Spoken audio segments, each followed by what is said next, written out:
Hello aspirants, welcome to unlock GS academy. चलिए start करते हैं डेली न्यूज़पेपर एमसीक्यू सीरीज को, जिसमें हम न्यूज़पेपर के एग्जाम ओरिएंटेड इंपॉर्टेंट न्यूज़ को मल्टीपल चॉइस क्वेश्चन के द्वारा कवर करते हैं। तो चलिए देख लेते हैं आज हम कौन से टॉपिक डिस्कस करने वाले हैं। प्रीवियस 7 टॉपिक हम प्रीवियस सेशन में कवर करा चुके हैं, जिसका लिंक आपको डिस्क्रिप्शन में मिल जाएगा। आज हम चर्चा करेंगे एग्री पॉलिटिक्स के बारे में, देन हम जानेंगे एडॉप्ट अ हेरिटेज स्कीम के बारे में, एक combined index of 8 core industries के बारे में चर्चा करेंगे, साथ ही साथ जानेंगे क्लीन प्लांट प्रोग्राम किससे संबंधित है, एक वायरस एडेनो वायरस के बारे में चर्चा करेंगे, साथ ही साथ नॉर्थ ईस्ट का एक इंपॉर्टेंट फेस्टिवल उनइंग फेस्टिवल के बारे में चर्चा करेंगे और जानेंगे नियो मीर मिशन किससे संबंधित है। तो चलिए स्टार्ट करते हैं आज का इंपॉर्टेंट सेशन। ये क्वेश्चन आपका एग्री पॉलिटिक्स से संबंधित है, जिसके रिगार्डिंग आपको 2 स्टेटमेंट दिए गए हैं। फर्स्ट स्टेटमेंट में आपसे कहा गया है कि जो एग्री पॉलिटिक्स है इसको एग्रो फोटोवोल्टिक्स या सोलर शेयरिंग के नाम से भी जाना जाता है। ये एक तरीके का कॉन्सेप्ट है जिसमें एक ही भूमि पर सोलर पैनल्स और एग्रीकल्चर एक्टिविटी दोनों को एक साथ परफॉर्म किया जाता है।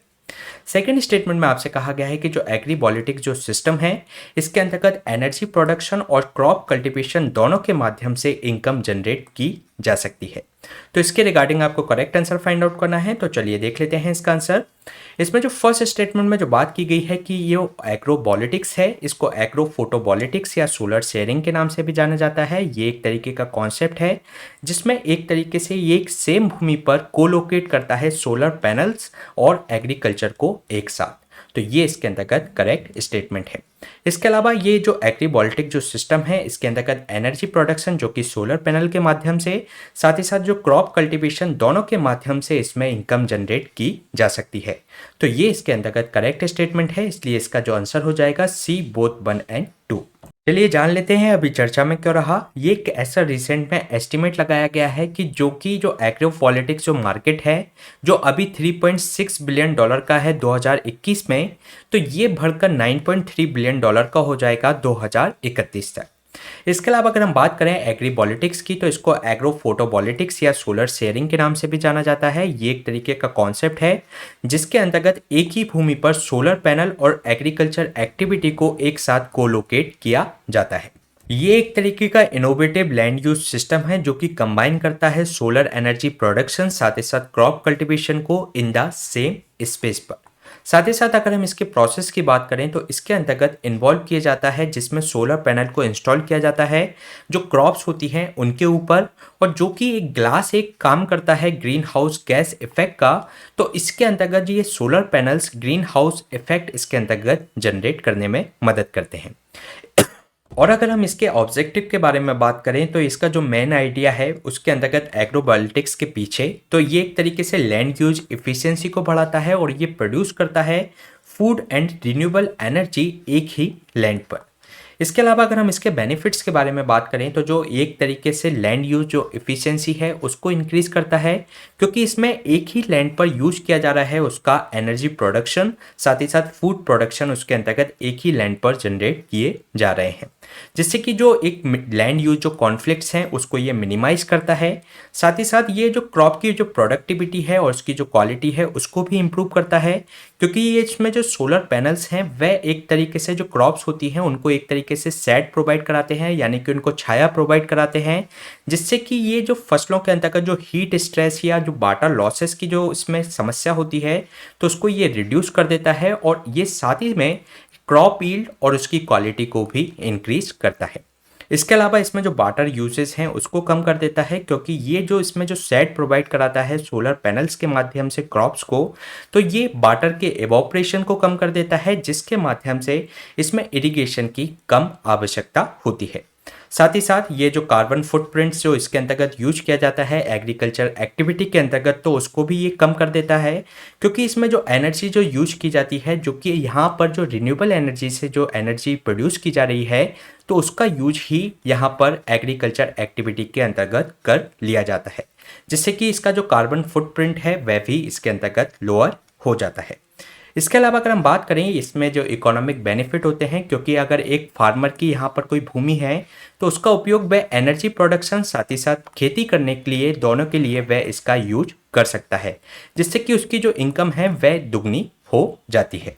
इसके अलावा इस सिस्टम के माध्यम से ये सॉइल की हेल्थ को भी इम्प्रूव करता है, क्योंकि इस सिस्टम के अंतर्गत जो सॉइल की हेल्थ होती है, जो सॉइल का जो इरोजन होता है, उसको ये रिड्यूस कर देता है। साथ ही साथ ये जो सोलर पैनल्स होते हैं, वह इसके अंतर्गत सॉइल के अंतर्गत जो मॉइस्चर होती है उसको रिटेन करने में उसकी सहायता करता है, जिससे कि एक जो हेल्थी सॉइल जो माइक्रोबायोटा है वह इसके अंतर्गत प्रमोट करता है। इसके अलावा इसमें जो एनर्जी कॉस्ट है, क्योंकि यहाँ पर जो एनर्जी जनरेट हो रही है वह रिन्यूएबल एनर्जी के माध्यम से हो रही है, और यहीं पर ये एनर्जी जनरेट हो रही है, तो इसमें जो एनर्जी कॉस्ट है वह इसके अंतर्गत मिनिमाइज हो जाती है।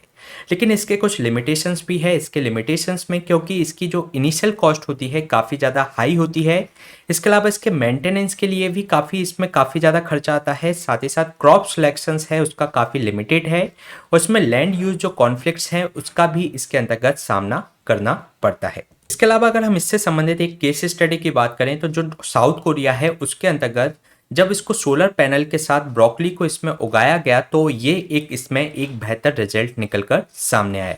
क्योंकि जब यहाँ पर जो सोलर पैनल के अंतर्गत जो नॉर्मली जो ओपन फील्ड में जब इसको उगाया जाता था ब्रोकली को, तो उसका एक लाइटर ग्रीन कलर आता था, साथ ही साथ इवोपरेशन इसके अंतर्गत ज़्यादा होता था। लेकिन जब इसको एग्रीबॉलिटिक्स के साथ में उगाया गया, तो इसमें जो जो ग्रीन कलर था वह काफ़ी ज़्यादा डीपर ग्रीन कलर आया, साथ ही साथ इसमें जो इवोपरेशन होता था वह भी इसके अंतर्गत रिड्यूस हो गया, और जो कि ब्रोकली की जो क्वालिटी है वह भी इसके अंतर्गत इंक्रीज हो गई। तो ये एक तरीके के फायदे हैं इस एग्रीबॉलिटिक्स के। तो ये हमने चर्चा किया एग्रीबॉलिटिक्स के बारे में। चलिए चलते हैं नेक्स्ट क्वेश्चन पे। नेक्स्ट क्वेश्चन है एडोप्टा हेरिटेज स्कीम से संबंधित, जिसके रिगार्डिंग आपको 3 स्टेटमेंट दिए गए हैं। फर्स्ट स्टेटमेंट में आपसे कहा गया है कि इसको एस्टेब्लिश किया गया था 2017 में, और ये कोलैबोरेटिव प्रोजेक्ट है with the ministry of tourism, archaeological survey of India, साथ ही साथ ministry of culture with the state and UT government के साथ में। सेकेंड स्टेटमेंट में आपसे कहा गया है कि जो हेरिटेज है उसको एडॉप्ट किया जा सकता है प्राइवेट सेक्टर कंपनीज के द्वारा, इसमें पब्लिक सेक्टर कंपनीज इसको एडॉप्ट नहीं कर सकती। थर्ड स्टेटमेंट में आपसे कहा गया है कि जो मॉन्यूमेंट जो मित्रास हैं उनको सिलेक्ट किया जाता है ओवरसाइट एंड विजन कमेटी के द्वारा, जो कि को चेयर की जाती है tourism secretary and cultural secretary के द्वारा। तो इसके रिगार्डिंग आपको करेक्ट आंसर फाइंड आउट करना है, तो चलिए देख लेते हैं इसका आंसर। इसमें जो फर्स्ट स्टेटमेंट में जो बात की गई है कि इसको एस्टैब्लिश किया गया था 2017 में एज अ कोलैबोरेटिव प्रोजेक्ट के रूप में ministry of tourism, archaeological survey of India, ministry of culture with the state and UT government के साथ में मिलकर। तो ये इसके अंतर्गत करेक्ट स्टेटमेंट है। इसके अलावा सेकंड स्टेटमेंट में जो बात की गई है कि इसको अडॉप्ट किया जा सकता है प्राइवेट सेक्टर कंपनीज के द्वारा ही, केवल पब्लिक सेक्टर कंपनीज इसको अडॉप्ट नहीं कर सकती, तो ये इसके अंतर्गत रॉन्ग स्टेटमेंट है। इसमें प्राइवेट सेक्टर कंपनी साथ ही साथ पब्लिक सेक्टर कंपनी दोनों इसको अडॉप्ट कर सकती हैं। इसके अलावा थर्ड स्टेटमेंट में जो बात की गई है कि ये जो इनको सिलेक्ट किया जाता है, यानी कि जो प्राइवेट सेक्टर कंपनीज या पब्लिक सेक्टर कंपनीज के द्वारा इनको जो सिलेक्ट किया जाता है, अडॉप्ट किया जाता है, तो उनको मॉन्यूमेंट मित्रास के रूप में जाना जाता है। और ये जो मॉन्यूमेंट मित्रास हैं ये सिलेक्ट किए जाते हैं ओवरसाइट एंड विजन कमेटी के द्वारा, जो कि को चेयर किए जाते हैं tourism secretary and cultural secretary के द्वारा। तो ये इसके अंतर्गत करेक्ट स्टेटमेंट है, इसलिए इसका जो आंसर हो जाएगा बी 1 और 3 ओनली। चलिए जान लेते हैं अभी चर्चा में क्यों रहा। एक गवर्नमेंट ने इसके अंतर्गत एंटिसिपेट किया है, यानी कि अनुमान लगाया है एडॉप्ट अ हेरिटेज प्रोग्राम के अंतर्गत कि ये इसमें 500 प्रोटेक्टेड साइट्स को 15 अगस्त तक इसमें एडॉप्ट कर लिया जाएगा। साथ ही साथ आगे अनदर जो 500 साइट्स होंगी उसको इसके अंतर्गत एडॉप्ट किया जाएगा। अगर हम बात करें इस स्कीम की, तो जो एडॉप्ट अ हेरिटेज यानी कि अपनी धरोहर अपनी पहचान जो स्कीम है, इसको इंट्रोड्यूस किया गया था by the government of India के द्वारा in the order to protect the जो हमारे वैल्यूएबल जो हेरिटेज हैं कंट्री के अंतर्गत उनको प्रोटेक्शन करने के लिए। इसके अलावा इसको इस्टेब्लिश किया गया था 2017 में as a collaborative project with the help of ministry of tourism, archaeological survey of India, ministry of culture with the state and UT government के साथ में मिलकर। अगर हम बात करें इस स्कीम के अंतर्गत जो साइट्स और जो मॉन्यूमेंट्स हैं वे सिलेक्ट किए जाते हैं ऑन द बेसिस ऑफ जो टूरिस्ट फुटफॉल्स है, यानी कि यहाँ पर टूरिस्ट कितने ज़्यादा आते हैं इसकी विजिबिलिटी के आधार पर इसको चूज किया जाता है। इसके अलावा इसमें जो एडॉप्ट किए जाते हैं private and public sector companies के द्वारा, इनको मॉन्यूमेंट मित्रास के रूप में जाना जाता है और इनको दिए जाते हैं ये इनिशियली पीरियड ऑफ 5 ईयर्स के लिए। ये जो मॉन्यूमेंट जो मित्रास होते हैं इनको सिलेक्ट किया जाता है bye the help of oversight and vision committee के द्वारा, जो कि को चेयर की जाती है tourism secretary and cultural secretary के द्वारा। इसके अलावा इसके अंतर्गत हम बात करें तो इसमें जो फाइनेंशियल बिड इसके अंतर्गत नहीं लगाई जाती। इसमें जो कॉर्पोरेट सेक्टर की जो कॉर्पोरेट एंड सोशल रिस्पॉन्सिबिलिटी होती है इसके अंतर्गत उस फंड का इनके द्वारा यूज किया जा सकता है। अगर हम बात करें कॉर्पोरेट सोशल रिस्पॉन्सिबिलिटी की, तो इसके अंतर्गत जो कंपनी जिसका नेटवर्थ है वह 500 करोड़ या उससे ज़्यादा है, इसके अलावा इनकी जो नेट प्रॉफिट है वह 5 करोड़ या उससे ज़्यादा है, साथ ही साथ इनका जो टर्नओवर है वह 1000 करोड़ से या उससे ज़्यादा है, तो ऐसी कंपनी को कॉर्पोरेट सोशल रिस्पॉन्सिबिलिटी के अंतर्गत जो कंपनीज एक्ट है 2013 का, तो उसके अंतर्गत कॉर्पोरेट सोशल रिस्पॉन्सिबिलिटी दी गई है। तो इसके अंतर्गत उनको प्रीवियस 3 ईयर का जो एवरेज होता है उसका 2% एवरी फाइनेंशियल ईयर के अंतर्गत कॉर्पोरेट सोशल रिस्पॉन्सिबिलिटी के अंतर्गत खर्च करना पड़ता है। और इसमें कौन सी कंपनी आती हैं जिनका नेट वर्थ है 500 करोड़ या उससे ज़्यादा, नेट प्रॉफिट है 5 करोड़ या उससे ज़्यादा, या उनका जो टर्नओवर है 1000 करोड़ या उससे ज़्यादा। इसके अलावा इसके अंदर का जो एक्टिविटीज़ हैं, ये जो प्रोजेक्ट हैं प्राइमरली फोकस करता है कि ये प्रोवाइड कराएंगे जो बेसिक अम्यूनिटीज़ हैं इन द जो हेरिटेज साइट्स पे, तो उनको ये प्रोवाइड कराई जाएंगी, जैसे कि वहाँ पर सफाई है या पब्लिक कन्वेंस है या जो ड्रिंकिंग वाटर है या ईज ऑफ एक्सेस जो डिफरेंटली जो एबल्ड या सीनियर सिटीजन जो पर्सनस हैं उनके लिए वहाँ पर व्यवस्थाएँ उसके लिए प्रोवाइड कराई जाएंगी। इसके अलावा इसमें जो एडवांस जो अम्यूनिटीज़ हैं उसको भी इसके अंतर्गत प्रोवाइड कराया जाएगा, जैसे कि वहाँ पर जो नाइट व्यूइंग जो फैसिलिटीज़ हैं उनको प्रोवाइड कराया जाएगा, और जिससे कि जो टूरिज्म का वहाँ पर जो एक्सपीरियंस है उसको इन्हेंस किया जा सके। इसके अलावा अगर हम इसके ऑब्जेक्टिव्स की बात करें इस स्कीम के, तो ये प्रोवाइड कराएगा इनहेंस टूरिज्म एक्सपीरियंस को, जो भी जहाँ पर जो ट्रैवलर्स आते हैं उनके लिए, और जो कि एक डेवलप करेगा एक destination into the more tourist friendly, उनको जो हेरिटेज हैं उनको बनाया जा सकेगा। इसके अलावा ये मर्ज करेगा ऑल अदर जो पार्टनर्स हैं इन्वॉल्व होते हैं, जो कि इफेक्टिवली प्रमोट करेंगे आइडिया ऑफ रेस्पॉन्सिबल टूरिज्म को। इसके अलावा ये डेवलप करेगा बेसिक इंफ्रास्ट्रक्चर को और इनकरेज करेगा और अप्रिशिएट करेगा कल्चरल और जो हेरिटेज जो वैल्यूज़ हैं हमारी कंट्रीज़ की, जिससे कि वहाँ पर जो लोग रह रहे हैं उनके लिए आजीविका भी सुनिश्चित की जा सके। इसके अलावा जो मार्केट जो हेरिटेज जो फैक्टर्स हैं वह प्रमोट करेंगे, वहाँ की जो लोकल आर्ट है या जो अनदर जो कल्चरल जो प्रोडक्ट हैं उनको भी इसके अंतर्गत प्रमोट किया जा सकता है। साथ ही साथ वहाँ की जो लोकल कम्युनिटी है उनके लिए रोजगार सृजन भी इसके माध्यम से किया जा सकता है। तो ये सारे हैं objective adopt a heritage scheme की। तो ये क्वेश्चन हमने डिस्कस किया एडॉप्ट अ हेरिटेज स्कीम के बारे में। चलिए चलते हैं नेक्स्ट क्वेश्चन पे। नेक्स्ट क्वेश्चन है आपका कंबाइंड इंडेक्स ऑफ 8 कोर जो इंडस्ट्रीज हैं उसके रिगार्डिंग आपको 3 स्टेटमेंट दिए गए हैं। फर्स्ट स्टेटमेंट में आपसे कहा गया है कि जो कंबाइंड इंडेक्स ऑफ जो 8 कोर इंडस्ट्रीज का है ये डिक्रीज हुआ है 7.8% इन जनवरी 2023 में, अगर हम कंपेयर करें जनवरी 2022 से। इसके अलावा सेकेंड स्टेटमेंट में बात की गई है कि जो 8 कोर जो इंडस्ट्रीज हैं वे 40.27 जो परसेंट है जो इंडेक्स ऑफ इंडस्ट्रियल प्रोडक्शन है, यानी कि जो IIP के अंतर्गत इसमें जो वेट है वह 40.27% है इन 8 कोर इंडस्ट्रीज का। इसके अलावा थर्ड स्टेटमेंट में जो बात की गई है कि इसको कंपाइल किया जाता है, इसको पब्लिश किया जाता है ईयरली बेसिस पे by the help of CSO यानी कि सेंट्रल स्टैटिस्टिकल ऑर्गेनाइजेशन, जो कि आती है ministry of statistics and programme and implementation के अंतर्गत। तो इसके रिगार्डिंग आपको करेक्ट आंसर फाइंड आउट करना है, तो चलिए देख लेते हैं इसका आंसर। इसमें जो फर्स्ट स्टेटमेंट में जो बात की गई है कि जो कंबाइंड इंडेक्स ऑफ 8 कोर जो इंडस्ट्रीज है ये डिक्रीज हुआ है 7.8%, तो ये डिक्रीज नहीं बल्कि इंक्रीज हुआ है बाय द 7.8%। जो पिछला जो जनवरी 2022 था इस जनवरी 2023 में ये इंक्रीज हो गया है, तो ये इसके अंतर्गत रॉन्ग स्टेटमेंट हो जाएगा। इसके अलावा इसमें जो 8 कोर इंडस्ट्रीज हैं वे जो वेटेज रखती हैं IIP के अंतर्गत यानी कि इंडेक्स ऑफ इंडस्ट्रियल प्रोडक्शन के अंतर्गत वह है 40.27, तो ये इसके अंतर्गत करेक्ट स्टेटमेंट है। इसके अलावा इसको कंपाइल किया जाता है, पब्लिक किया जाता है ईयरली, तो ये ईयरली नहीं बल्कि मंथली बेसिस पे की जाती है और ये की जाती है CSO यानी कि सेंट्रल स्टैटिस्टिकल ऑर्गेनाइजेशन के द्वारा, जो कि आती है MOSPI यानी कि ministry of statistics and programme implementation के अंतर्गत। तो ये भी इसके अंतर्गत रॉन्ग स्टेटमेंट हो जाएगा, इसलिए इसका जो आंसर होगा 2 ओनली। चलिए जान लेते हैं अभी चर्चा में क्यों रहा। जो कंबाइंड इंडेक्स ऑफ 8 कोर जो इंडस्ट्रीज है ये इंक्रीज हुआ है 7.8% इन जनवरी 2023 में, अगर कंपेयर किया जाए जनवरी 2022 से।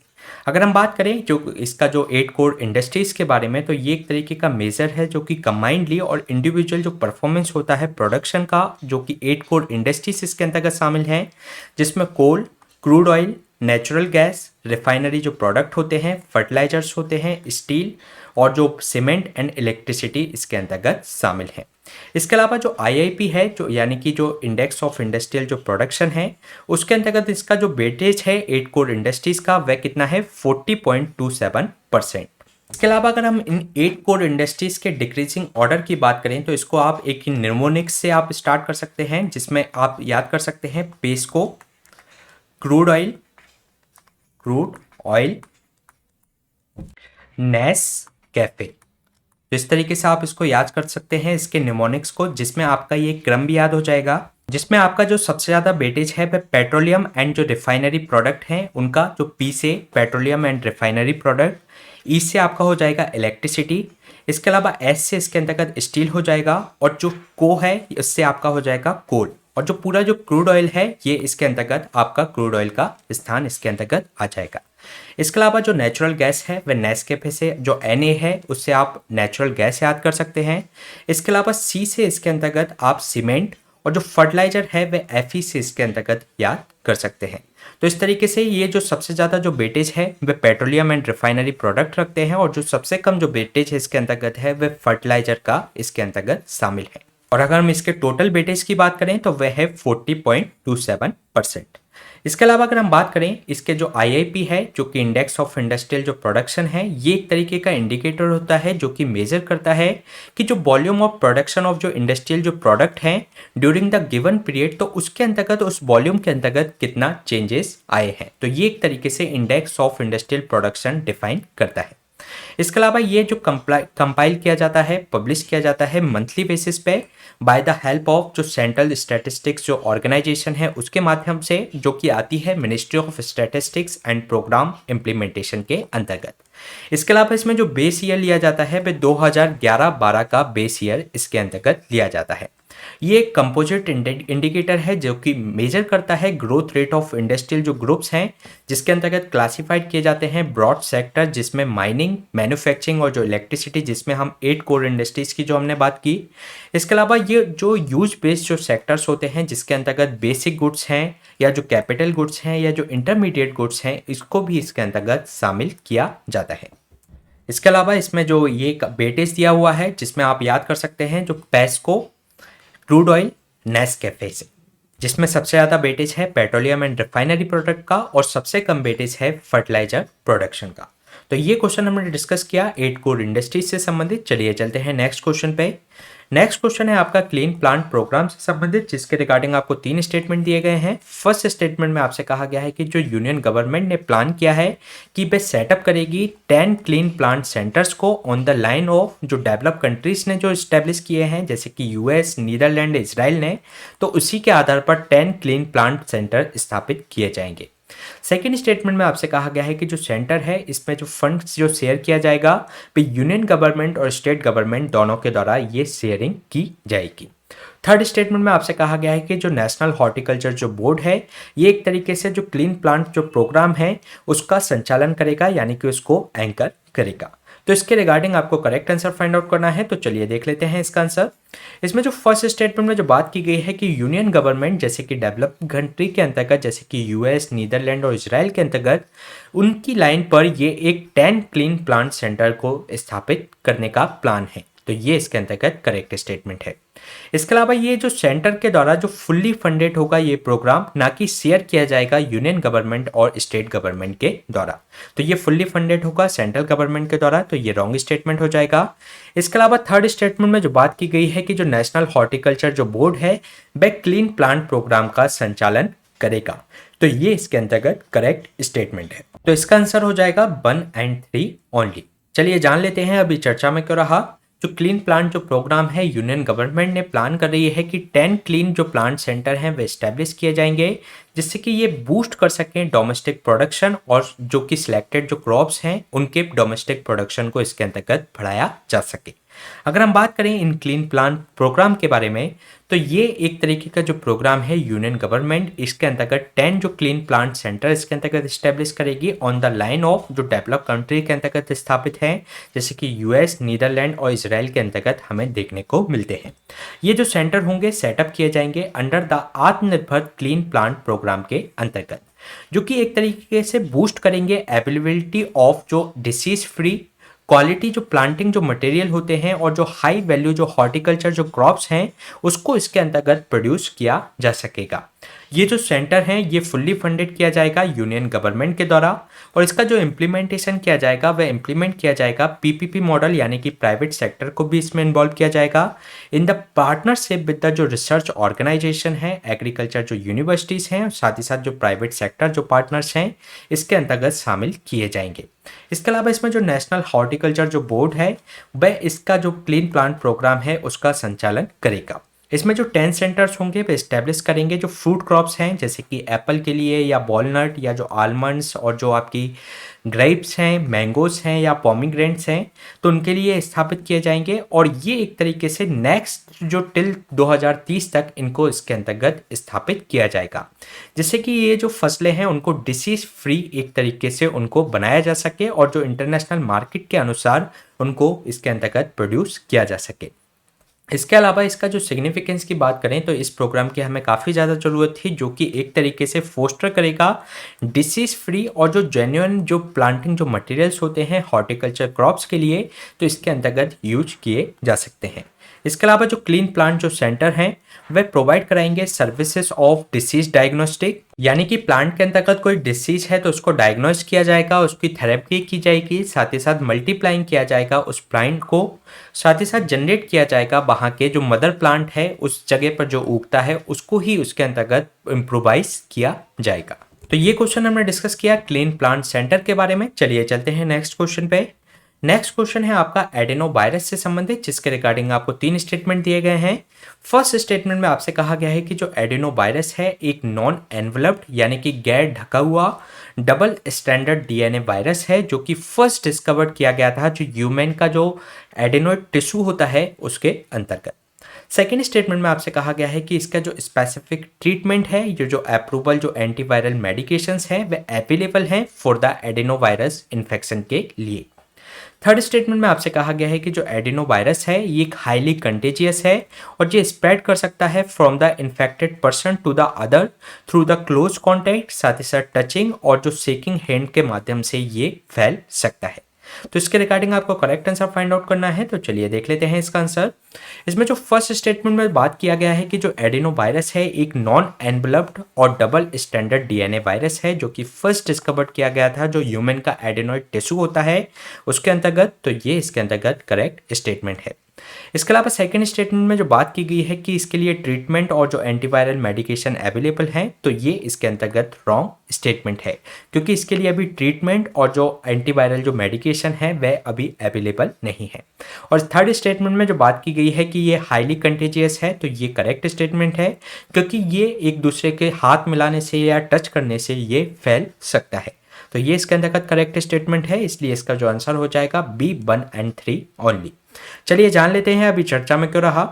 ये जो सैंपल जो सेंड किए गए हैं from the Bengal to the national institute of cholera and entering disease के अंतर्गत, जो कि कोलकाता में स्थित है, वही टेस्टेड जो एडेनो वायरस से ये पॉजिटिव पाया गया। अगर हम बात करें एडेनो वायरस की, तो ये एक non enveloped double standard DNA virus है, जो कि फर्स्ट डिस्कवर्ड किया गया था जो ह्यूमन की जो एडेनोइड टिश्यू होती है उसके अंतर्गत इसको फर्स्ट डिस्कवर्ड किया गया था। अगर हम बात करें ह्यूमन की जो एडेनोइड टिश्यू होती है, फिर जो नेजल कैविटी होती है इसकी, उसके अंतर्गत ये एडेनोइड टिश्यू पाया जाता है। या आप जैसे ये जो नेजल कैविटी है तो इसके अंतर्गत यहाँ पर जो एडेनोइड टिश्यू ये यहाँ पर पाया जाता है, जिसको सबसे पहले एडेनो वायरस को यहीं पर डिस्कवर किया गया था। इसके अलावा अगर हम बात करें एडेनो वायरस की, तो ये एक फैमिली ऑफ वायरस है जो कि एक तरीके से कारण बन सकता है इलनेस, जिसमें कॉमन कोल्ड, फीवर या कुछ थ्रॉट या ब्रोंकाइटिस या निमोनिया, पिंक आई या गैस्ट्रोनाइट गास्ट्रिटिस की जो प्रॉब्लम होती है वह इसके अंतर्गत हो सकती है। इसके अलावा जो मोस्ट जो एडेनो वायरस होते हैं इनका जो इन्फेक्शन होता है काफ़ी ज़्यादा माइल्ड होता है, लेकिन अगर ये काफ़ी ज़्यादा सीवियर हो सकते हैं अगर किसी का इम्यून सिस्टम बहुत ज़्यादा वीक है और उसको अगर कोई रेस्पिरेटरी या कार्डियक डिसीज़ है तो उनके लिए ये काफ़ी ज़्यादा सीवियर हो सकता है। इसके अलावा जो एडेनो वायरस जो इन्फेक्शंस है ये एक तरीके से थ्रू आउट द ईयर होता है, लेकिन ये जो पीक पर देखने को मिलता है विंटर और जो अर्ली स्प्रिंग जो स्थिति होती है उसके अंतर्गत ये सबसे ज़्यादा देखने को मिलता है। साथ ही साथ 5 साल के से जो छोटे बच्चे होते हैं वह उनमें ये मोस्ट कॉमनली उनको अफेक्ट करता है, और जो इसके अंतर्गत जो इन्फेक्ट हो जाता है पर्सन, जो कि एक बार इसमें इन्फेक्ट होने के बाद भी ये दोबारा किसी दूसरे टाइप ऑफ एडेनो वायरस से वह एक तरीके से इन्फेक्ट हो सकता है। इसके अलावा अगर हम बात करें इसके जो ट्रांसमिशन की, तो जो एडेनो वायरस है एक हाईली कंटेजियस है जो कि आपके जो इन्फेक्टेड पर्सन से हाथ मिलाने से या उसको टच करने से ये फैल सकता है। इसके अलावा जो इन्फेक्टिव जो पार्टिकल होते हैं यानी कि कफिंग और जो स्नीजिंग के माध्यम से भी ये फैल सकता है, और जो फीकल मटेरियल होता है जो वेस्ट मटेरियल होता है उससे भी ये एक तरीके से एक दूसरे में फैल सकता है। अगर हम बात करें इसके ट्रीटमेंट की, तो इसका अभी जो स्पेसिफिक ट्रीटमेंट और इसकी जो एंटीवायरल जो मेडिकेशन है वह अभी अवेलेबल नहीं है, और इसका जो ट्रीटमेंट जो मेनली इसके अंतर्गत मैनेज किए जाते हैं इसके सिम्टम्स को कि किस तरीके से इनको सिम्टम्स को कम किया जा सके। साथ ही साथ इसमें जो रेस्ट और जो ओवर द काउंटर जो मेडिकेशंस हैं फीवर के लिए, कफ के लिए और जो गले के दर्द के लिए जो दवाइयाँ दी जाती हैं इसके अंतर्गत उनको यूज किया जाता है। तो ये क्वेश्चन हमने डिस्कस किया एडेनो वायरस से संबंधित। चलिए चलते हैं नेक्स्ट क्वेश्चन पे। नेक्स्ट क्वेश्चन है आपका उनिंग फेस्टिवल, जो कि नॉर्थ ईस्ट का एक इंपॉर्टेंट फेस्टिवल है। इसके रिगार्डिंग आपको 3 स्टेटमेंट दिए गए हैं। फर्स्ट स्टेटमेंट में आपसे कहा गया है कि जो यूनिंग जो अरान जो फेस्टिवल है ये एक मेजर फेस्टिवल है जो कि सेलिब्रेट किया जाता है आदि कम्युनिटी के द्वारा और जो कि अरुणाचल प्रदेश की है। सेकेंड स्टेटमेंट में आपसे कहा गया है कि जो मेजोरिटी ऑफ जो आदि जो ट्रेडिशनली हैं ये फॉलो करते हैं ट्राइबल जो डोनी जो पोलो रिलीजन है उसको ये फॉलो करते हैं। थर्ड स्टेटमेंट में आपसे कहा गया है कि ये जो ट्रेडिशनली जो सेलिब्रेट किया जाता है जिसमें जो मेल एल्डर्स होते हैं वह एक बारी सॉन्ग को गाते हैं जिसके अंतर्गत जो गांव के जो लड़के और लड़कियां होते हैं वह परफॉर्म करते हैं यैक सॉन्ग डांस को। तो इसके रिगार्डिंग आपको करेक्ट आंसर फाइंड आउट करना है। तो चलिए देख लेते हैं इसका आंसर। इसमें जो फर्स्ट स्टेटमेंट में जो बात की गई है कि जो यूनिंग जो अरान जो फेस्टिवल है एक मेजर फेस्टिवल है जो कि सेलिब्रेट किया जाता है अरुणाचल प्रदेश की आदि कम्युनिटी के द्वारा, तो ये इसके अंतर्गत करेक्ट स्टेटमेंट है। इसके अलावा सेकेंड स्टेटमेंट में जो बात की गई है कि जो मेजॉरिटी ऑफ जो आदि जो ट्रेडिशनली है ये फॉलो करते हैं ट्राइबल जो डोनी पोलो जो रिलीजन है उसको, तो ये भी इसके अंतर्गत करेक्ट स्टेटमेंट है। इसके अलावा इसको जो ट्रेडिशनली जो सेलिब्रेट किया जाता है जिसमें जो गांव के जो मेल एल्डर्स होते हैं उनके द्वारा बारी सॉन्ग गाया जाता है जिस पर गांव के जो लड़के लड़कियां होते हैं वे योक जोक डांस को परफॉर्म करते हैं, तो ये इसके अंतर्गत करेक्ट स्टेटमेंट है। इसलिए इसका जो आंसर हो जाएगा डी 1, 2 एंड 3। चलिए जान लेते हैं इसके बारे में ये अभी चर्चा में क्यों रहा। रिसेंटली जो union minister of port shipping and waterways हैं एंड जो आयुष के जो मंत्रालय के जो मिनिस्टर हैं उन्होंने एक जो कलरफुल जो यूनिंग जो फेस्टिवल है उसको यहाँ पर अटेंड किया।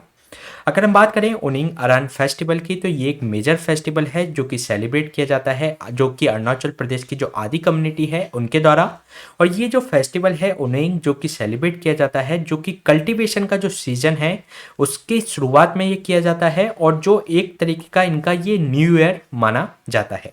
साथ ही ये जो स्प्रिंग सीजन का जो अराइवल होता है उसको ये आगमन को सेलिब्रेट करते हैं और ये एक तरीके से इनकी जो कम्युनिटी के बीच में बॉन्ड को भी स्ट्रेंथन करता है।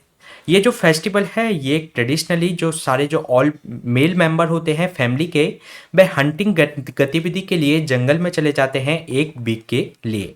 साथ ही साथ इसमें जो मेजॉरिटी ऑफ जो आदि जो ट्रेडिशनल है वे फॉलो करते हैं ट्राइबल जो डोनी पोलो जो रिलीजन है उसको।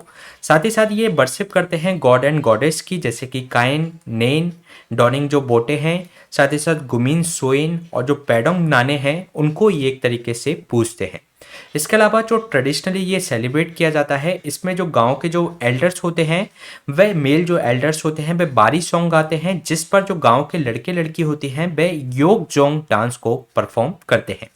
इसके अलावा ये जो परफॉर्मेंस है ये एक तरीके से नरेट करता है स्टोरीज को कि ये एक तरीके से फेस्टिवल का आगमन या यानी कि जिसका जो ओरिजिन है वह किस तरीके से हुआ था। तो इस स्टोरी के जो बारी सॉन्ग जो गाया जाता है उसके अंतर्गत इस स्टोरी को इसके अंतर्गत बताया जाता है। और इसमें जो विलेजर्स होते हैं जो गांव के लोग होते हैं वे प्रे करते हैं कि उनके जो ट्राइब्स हैं उनकी एक तरीके से वेलबींग आगे होता रहे।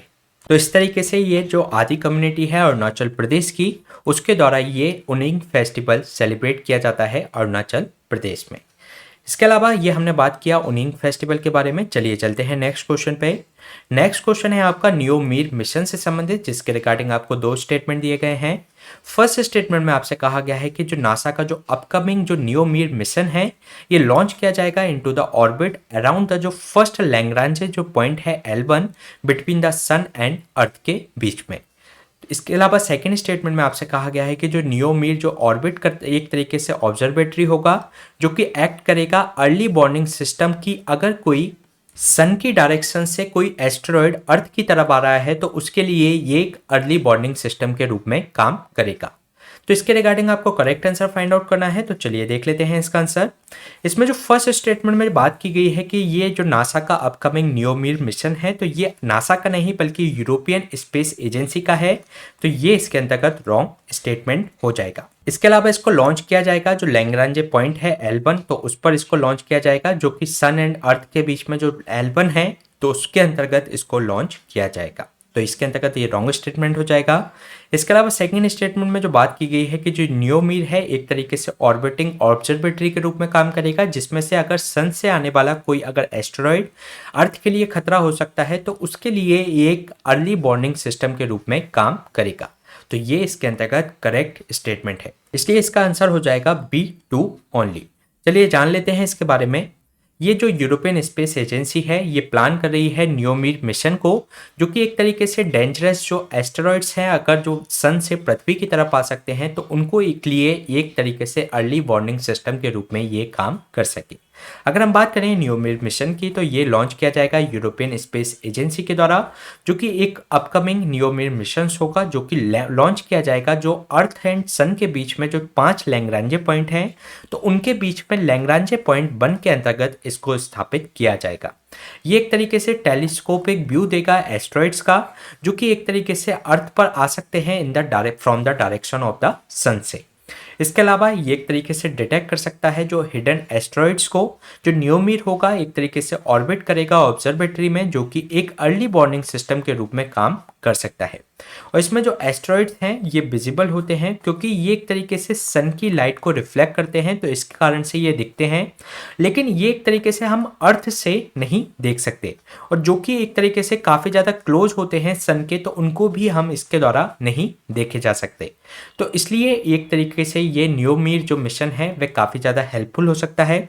और इसमें अगर हम बात करें लैग्रांज पॉइंट के बारे में तो जो लैग्रांज पॉइंट है एक तरीके से प्लैनेट्स का ऑर्बिट होता है जिसके अंतर्गत जो ग्रेविटेशनल जो पुल है प्लैनेट और सन का तो वह इसमें जैसे कोई ऑर्बिट है तो उसका जो ग्रेविटेशनल पुल जो कि सन के थ्रू लग रहा है और जो ग्रेविटेशनल पुल अर्थ के थ्रू लग रहा है तो इस पॉइंट के ऊपर वह एक तरीके से बैलेंस की स्थिति में होता है, इक्विलिब्रियम की स्थिति में होता है जिससे उसे इस ग्रेविटेशनल पुल के जो अपोज में एक तरीके से एफर्ट नहीं करना पड़ता जिससे कि उसको काफ़ी कम एनर्जी रिक्वायर्ड होती है ऑर्बिट में बने रहने के लिए। इसके अलावा अगर हम बात करें अर्थ और सन के बीच में 5 लैग्रांज पॉइंट हैं जिसमें जो उसकी अगर हम बात करें जो सन और जो अर्थ की जो लाइन पर 3 लैग्रांज पॉइंट पड़ते हैं और उसके 2 परपेंडिकुलरली अगर हम बात करें तो 2 लैग्रांज पॉइंट इसके परपेंडिकुलर हमें देखने को मिलते हैं।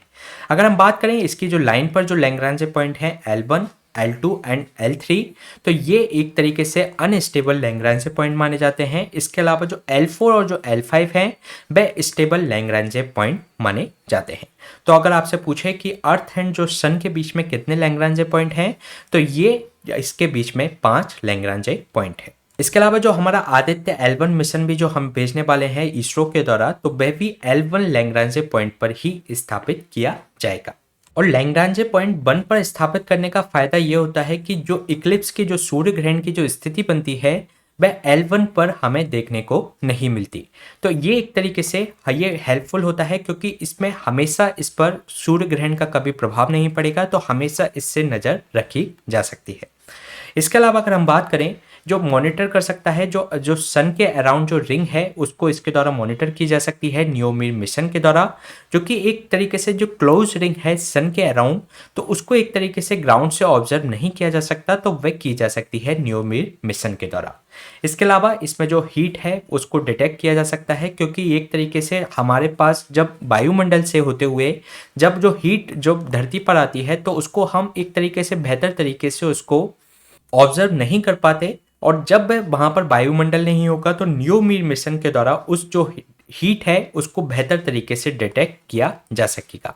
इसके अलावा जो थर्मल जो इमिशंस हैं एब्जॉर्ब किए कर लिए जाते हैं अर्थ एटमॉस्फेयर के द्वारा, जिसके कारण से उसका जो डिटेक्शन ठीक तरीके से नहीं हो पाता, तो जिससे जो नियोमिर जो है वह एक तरीके से एबल होगा कि वह जो क्लोज टू द सन चला जाएगा, जिससे कि वह जो हम अर्थ से जो नहीं देख पा रहे उस हीट को ऑब्जर्व नहीं कर पा रहे वह इसके माध्यम से कर पाएंगे।